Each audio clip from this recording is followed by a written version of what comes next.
Là encore, la promesse réganienne des années 80 de dynamiser l'innovation, dynamiser la croissance grâce à la réduction des taux d'imposition sur les plus hauts revenus, est une promesse qui, dans l'absolu, aurait pu être vraie. C'est un discours parmi d'autres qui... Il se trouve que la croissance américaine a été divisée par deux. C'est-à-dire qu'entre 1950 et 1990, le revenu national par habitant augmentait de 2,2% par an.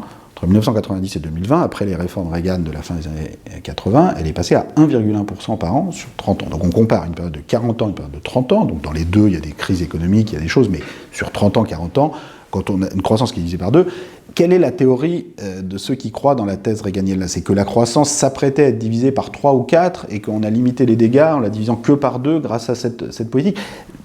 Moi, j'invite tous ceux qui veulent faire cet argument à le formuler précisément, à apporter des éléments.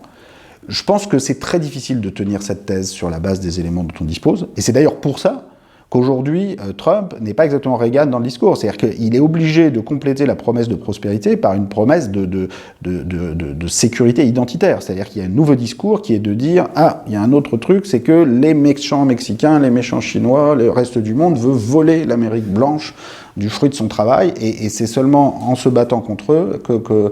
Donc la promesse réganienne, elle n'a pas marché, sinon Trump n'aurait pas besoin aujourd'hui, pour rassurer tous ces gens qui se sentent oubliés par la mondialisation, de leur tenir une autre promesse de type identitaire.